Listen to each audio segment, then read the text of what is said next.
Spring is in full swing, and whether you're ready to refresh your look or just love keeping tabs on what's trending, we've got all the juicy details, from fresh-faced millennials to natural-looking curves and some game-changing fat-freezing news. You're going to want to hear all of this. So joining me today is someone who's usually behind the scenes, Hannah, our copywriter and podcast assistant producer. Hey, Hannah. Hey, happy to be here. You're the one who's going to tell us like some of the trends that you're seeing online. I'll tell you some of the ones I'm seeing online, and we'll sort of get to the bottom of some of these trends because, you know, there's a lot out there and who's to say what's real, what's not real. So we'll get started. So trend number one is millennials are getting a head start. And we're talking about aging. So something we're seeing a lot of at La Jolla Cosmetic is younger patients, especially in their 30s and 40s, coming in for procedures that, you know, we used to think of for the 60 plus crowd. So what's going on? Yeah, so this is not necessarily anything new, but it's just getting more and more popular. It's this idea of prejuvenation. Some people hate the term, some people love it, but it really just means attacking things before they fully settle in, just getting them before they get too bad to be noticeable. And people are just doing smaller procedures earlier so that later on they don't have to just go get a huge procedure to play catch up. It's really literally anti-aging. Like you are avoiding it before it starts. It's sort of like the preventative maintenance on your car, right? Exactly. Like you just gotta check in every few months. For a car, it's not every few months, but for you it is. Yeah, but having, you know, the little tweaks, then you kind of are in that you're suspended at this certain age when you see people and you're like, how does she never age? Well, she's probably doing something. It's just not drastic. And I think back in the day, maybe boomers or pre-boomers even, their parents waited till, you know, you retired at 55. Can you imagine? I'd be long gone. I would have been retired by now. 55? But you know, then you maybe bought a boat or you got a vacation home and then you had a facelift, and it was like these moments in life or these milestones. And now it's just sort of like people are just tweaking and doing a couple things. And I think it's a better way, really. And what kind of procedures are you seeing that they're doing?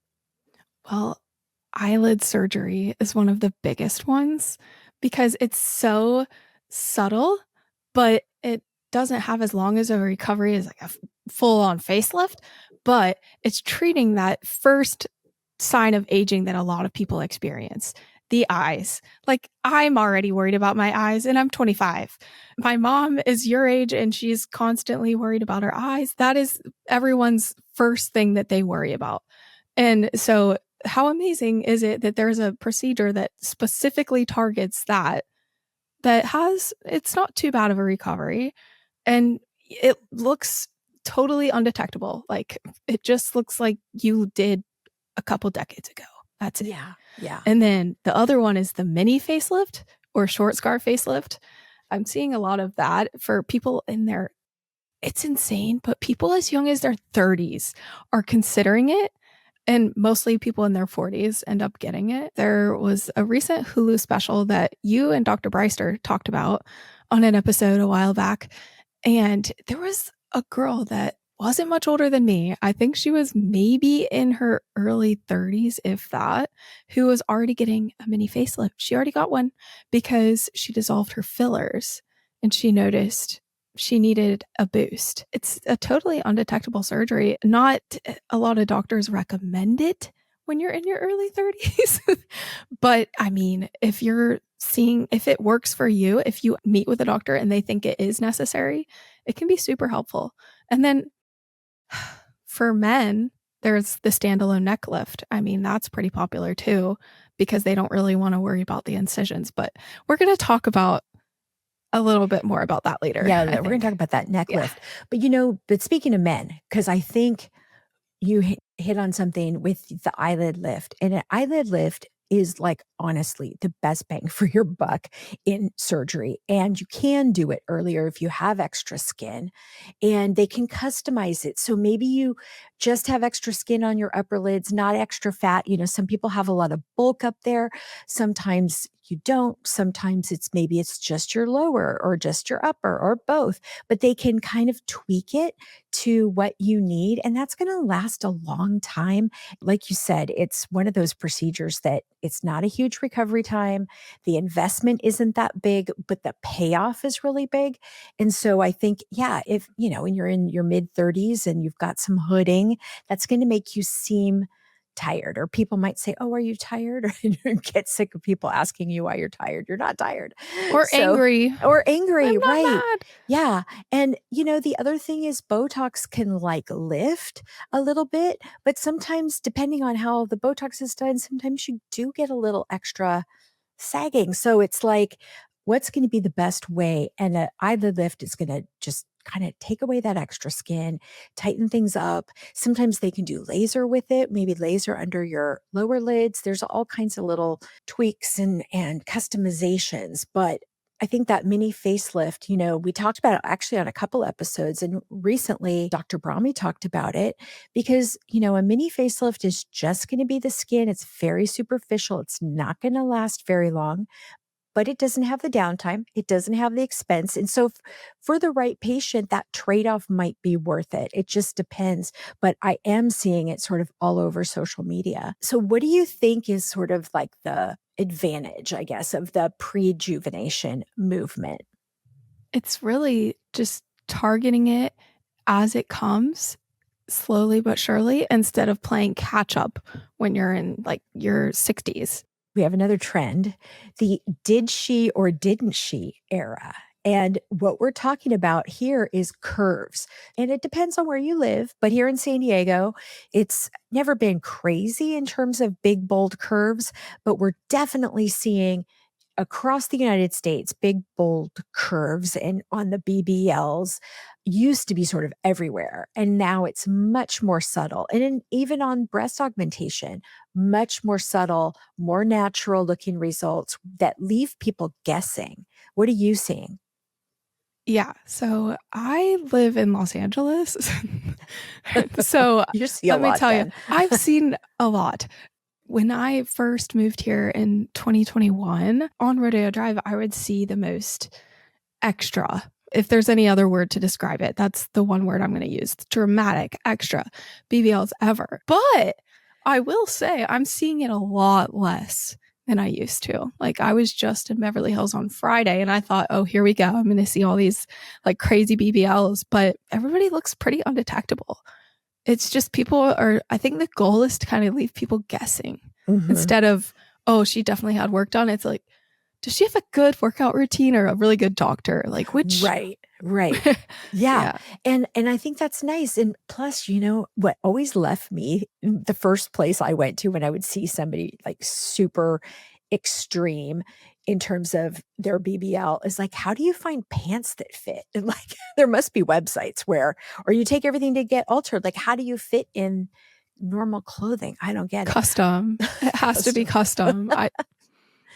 But, I think now it's like, okay, the curves, it's more, and I talked about this with Dr. Swiston on the 360 lipo, where it's like you're moving your fat around.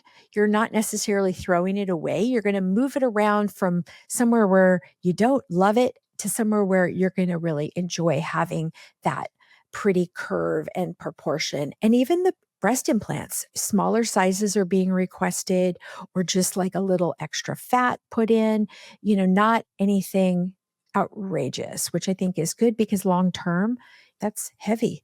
It seems heavy. Yeah, I'm going to need a really strong breast lift, maybe with some mesh. Yeah. Down the road with that Down one. the road. Yeah. Because your skin's going to stretch out. All right. So that leads right into trend number 3, because summer bodies are made in the spring, people. It's time. If you're thinking about lipo and wanting to like even things up and have your curves be in all the right places, take away too much if you've got it. So 360 lipo is a big deal. And so Hannah, tell us about what you're seeing online. I mean, lipo has been a big deal for a long time. Lipo alone, because it targets specific areas of concern. But now, 360 lipo, I mean, it's been around for a few years now, like as a popular thing. But right now, it's crazy popular because it sculpts the sides, it sculpts the front, it sculpts the back, it sculpts the entire torso. It's that undetectable word again. It looks totally undetectable. It looks like you've just been in the gym, eating your protein. Like it literally looks so good. And Dr. Swiston just had a patient who was already big into the gym like all her life, but she just, with age, she ended up with some stubborn back fat. And then Dr. Swiston was like, let's just bring your whole body back from the front to the back, and it looks amazing. It looks totally natural, and she said she has the body of her 20s back. Yeah, and she's 40 and she looks incredible. Having that great workout routine is something that's, important, especially for your health, but also to keep your results. You want to you're investing time, you're investing money, you want to keep it up. And so having those good habits is huge. But yeah, moving it, because it's so weird as we age. You end up with fat in places that you weren't expecting.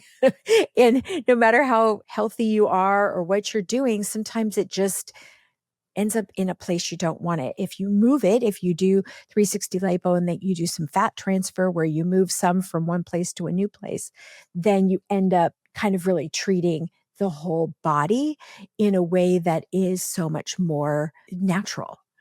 And I guess that seems to be the word of the day today, right? Yeah, we've been saying that over and over again today, but that's literally what everyone's going for lately. It's definitely the undetectable era of plastic surgery. We have a podcast that we did, right? About 360 lipo, what surgeons won't tell you. Oh, yeah. We'll put it in the show notes, because I think it's really important to, do your homework about these procedures. Don't just listen to us. we'll, And we'll have all you. surgeons do them differently. Mhm. Dr. Swiston's technique, that's what that episode is about. He has a very specialized technique. He flips patients in different ways compared to most doctors. So he's getting more of that stubborn fat than he would if he only put you in 2 positions. He does 3 positions. It's just genius. Yeah, it really is. It really is. It takes more time for the surgeon. It takes a little more time in surgery. But if you're going to be in there, like, you're going to be there anyway. Why tackle not? it all? Yeah. That's where I'm at. So trend number 4 is something that we've been talking about lately because it's new to our practice. They're not new to the market, but they're new to the United States. So Motiva breast implants, and they're a company out of Brazil. They've been available for like 14 years, I think. So there's a lot of safety studies on them, but they're new to America. So I think late last fall we added them to our toolbox of wonderful implants, and they're doing a rebate right now. So if you have surgery before the end of May, you get a $250 rebate from Motiva. So it's kind of fun. And it's a collaboration they did with Meghan Trainor. And she's a mom and had a mommy makeover and chose to use the Motiva breast implants. You told me about this, Hannah. You're seeing it everywhere. Tell me about what you're finding. I mean, all of the doctors that I work with, like all of our clients, they are slowly but surely getting onto the Motiva wave. They're adopting them in their practices, and every single one has been so pleased with them. They are already getting so much excitement from patients during consultations because the Motiva ones, the thing about them is, well, there are 2 options, but both options feel incredibly natural because of the advanced materials that they're made of. So there's the round that would be more for somebody who wants that dramatic projected look. And then there's the ergonomics that kind of just moves with you and looks like a natural breast no matter what. And it's just amazing that it has both of these options, yet no matter what, it feels more natural than the implants we're used to. So everybody's kind of jumping on the wave here, and I'm really excited to see how they hold up. Yeah. And one of the things that is very cool is the way that they are textured. They were thinking at one point that if it's textured, it'll stay in place better, especially those teardrop implants that they used to have on the market, because you don't want a teardrop implant flipping around on you and being a teardrop in the wrong direction. So they thought, okay, if we texture it, it's going to grow into the tissue better, blah, blah, blah. Well, that didn't turn out to be the case. And so the textured implants are gone, but the Motiva implants have a very fine texture that's almost like smooth. Your body thinks it's smooth and it sits in the capsule much better. Your body doesn't react to it in a very inflammatory way. And so what they're finding is the incidence of capsular contracture, where your body makes too much scar tissue around that implant, is far less with these implants. And it has to do with this very small amount of texture that's on there that your body doesn't recognize as the implant in the same way as some of the older ones.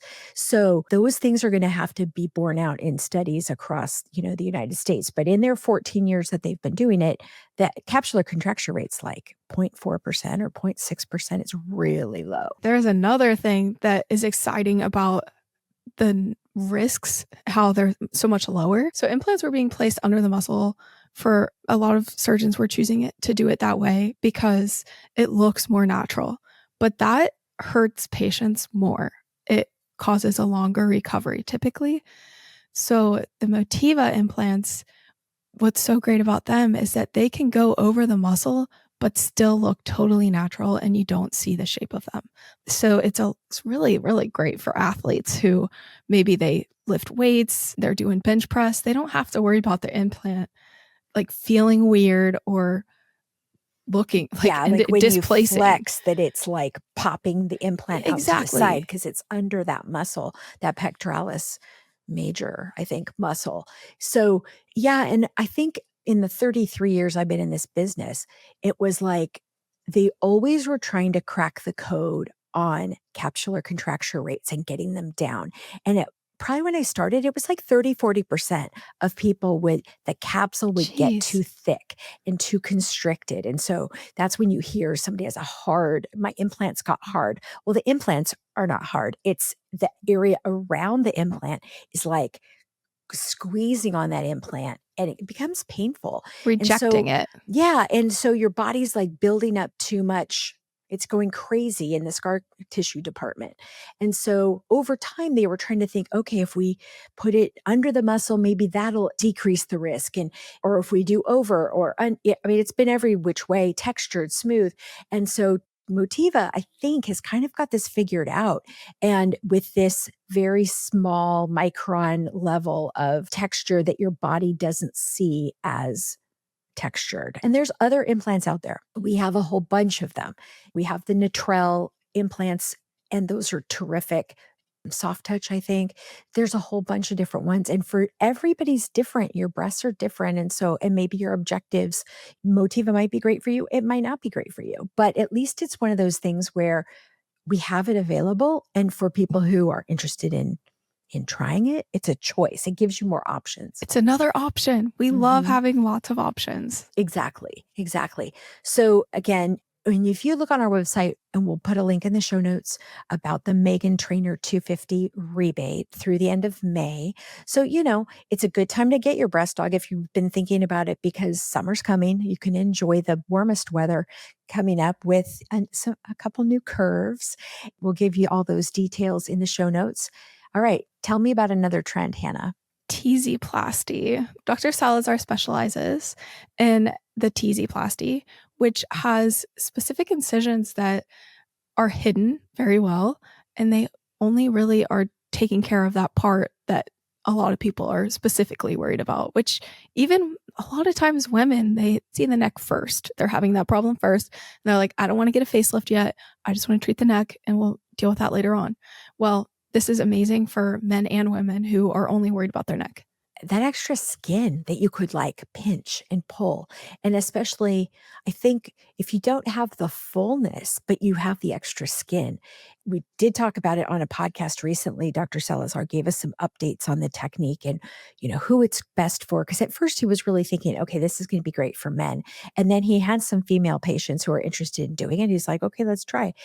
Amazing results. And the people, it's not for everybody, but it is a great procedure that does help take care of that turkey gobbler. And even though the incisions have nothing to do with your jowls, the jowls get better because of how the skin is pulled tighter and they sort of get, I don't want to say disappear, but like on one of the before and afters I saw, they were really kind of gone. You would have thought she got like a lower facelift, but she didn't. She only had the TZ plasty. That's why I mentioned jowls, because I know it's not meant to target jowls, but when I've seen the before and after photos, I'm like, their jawline got sculpted too. It's insane. It really is. And it's interesting because of even though the scar and the incision, and so the scar is like right in the front of the neck, the way it's shaped helps it sort of just blend in and nobody's going to be like, what the heck is happening there? It just heals very nicely. And, that I think that's kind of a fun win that you could like, especially for men. Men don't have a lot of extra hair to hide other incisions or maybe they're bald, they can't have a facelift, but they still want to address the area that bothers them, which is typically that lower face and neck. This will help that. So we'll put those in the show notes because that's a fun podcast that, he really goes into how it works and who it's for. Now, tell me about our next trend. Well, you're going to have to take it away with this, but this one blew my mind. So, we're talking about banking our fat for future use. Can you tell me a little bit more about this? Okay.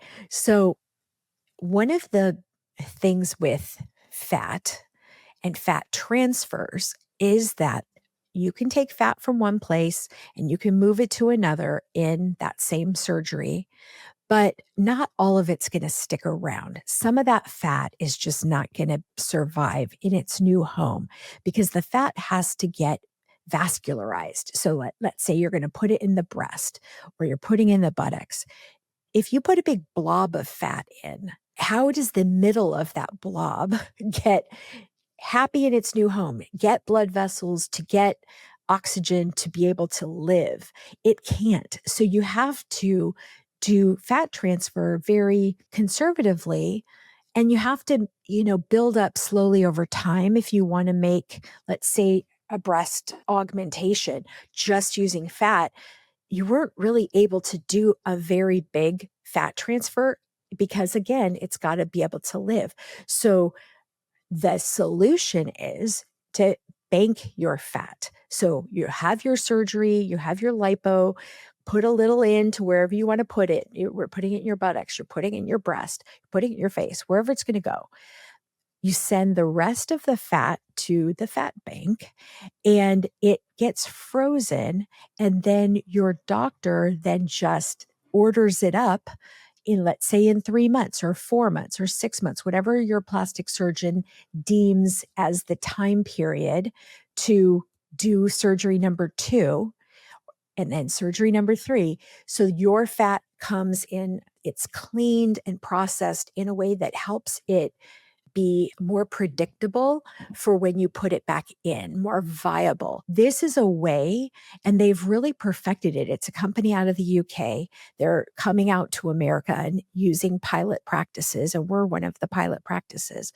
You have your surgery, then you're going to have the fat banking, and then you can use it for things either to finish that procedure, like let's say it's a breast augmentation, only fat, or a BBL over 2 or 3 or 4 sessions, but you only have to have the lipo once. In the past, you had to have the lipo every time. They had to harvest the fat and put it back in and wait however long and harvest again. That's a lot on your body to go through. And I think the trend, as we've been talking about all day today, has been this all natural trend. And are you seeing that online in terms of what people are looking for? Yeah, I honestly don't see very many dramatic looks anymore. We wanna look natural, we wanna look our very best. We don't wanna look done. It's Well, not a and look for anymore. yeah, and for people who don't wanna use an implant, let's say you wanna build up the breast with your own fat, not an implant that has to be changed out every so often, you And you know. said if this is more predictable fat with fat banking, Mhm. then that is the main concern with fat transfer breast aug is that the fat is unpredictable and you don't know how long it'll last. But if we're using it through fat banking, does that mean these breast augmentation results would be more predictable? That's what I've been hearing from the doctors who've been Ooh, doing it, and it's very interesting because since this company's been around in the UK since, like, 2009 or 8, that there's been doctors in Europe and in the UK who are doing all fat for breast reconstruction. So women who had a mastectomy and wanna build up the breast slowly over time, not with an implant, with their own fat. And there's a doctor in Italy, and he does it in 5 stages. Can you imagine having to have 5 surgeries with, in terms of lipo? It just sounds awful. But but if you're if just you getting had one injected, surgery with a lipo and then you're building up that breast over time with something that's your own body, your that's own amazing. product, I should say. You're not putting something foreign in. And I think when you think about fillers, even like especially fillers in the face, you could get a product that may stick around or behave. We don't know how it's going to behave over a long period of time. But with your own fat, it's your own fat and it's going to stick around. And I think this a way just gives you more options. And I think also for the people out there who don't want something foreign in their body, I think this is a good alternative. So stay tuned. We have an interest list if it's something that you think you might be interested in. So once we get it up and going in our clinic, once we have pricing and once we have, more information, but yeah, it's a very cool. So look for the link in the show notes if you're interested in fat banking. We are excited to bring it to you. All right. So the last thing is financing. And I mean, we've been using financing at the center since the mid 90s, early to mid 90s. So a long time, because it has to be something you can afford, and making, good surgery with great plastic surgeons affordable is important. So Hannah, are you seeing more trends out there about people financing? More and more people want to get a procedure and not have to drop all their money on it right then, right? So they'll apply for Patient Fi and then they get accepted and they can pay over time for a treatment. It's like a car payment, basically. Like I'm dealing with that right now because I just bought a new car. And it's so easy and it can automatically come out of your account each month, just little by little instead of dropping thousands of dollars all at once. The thing that stops people from getting a surgery that they really want is most of the time the price. They can't afford to drop all of that at once. And the other is finding the right time in your life, pretty much. That's pretty much always another blocker. But a big thing is the pricing. And I'm so happy that LJC is one of the places that supports that. And I think more and more LJC's been on it for a long time, but I don't think everybody has as long as No, us. no. So I think as Patient Fi and other companies similar to them become more and more popular and known, more and more surgery centers are offering this. Yeah. And Patient Fi, let's say you want a mommy makeover or you want some facial rejuvenation, face, neck, eyes, the whole shebang. You don't really know until you have your consultation what that's going to cost, but we do have price ranges on our website, ballpark estimates. You can pre-qualify on Patient Fi with only a soft credit check, so they don't ding you just for looking for window shopping. And what they'll do is you don't have to really know the exact amount. Let's say you think maybe it's going to be $20,000. Well, you might get approved for $30,000. I mean, they're going to approve you for something like an amount, whether you don't have to use it all, but it helps you to be able to go, oh, well, now I could maybe add that breast augmentation to my, facial rejuvenation or a lift or some fat transfer.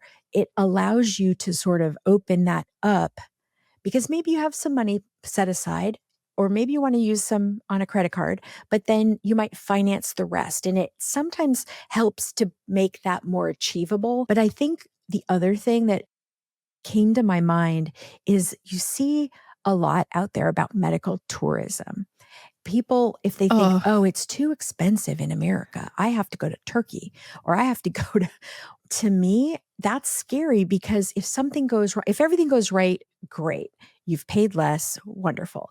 But there are if so many horror stories. it's Oh my it's gosh. scary. And so are we going to go to another country just to pay less where this way maybe US prices are a little more, but you're getting, the expertise of, at least in our case, board certified plastic surgeons in a fully accredited operating facility with board certified anesthesiologists. You're having the highest levels of care, but you're not paying this crazy amount. You're paying, okay, I can pay that over the next however many years. Or one of our things that we do is the up to 24 months, no interest.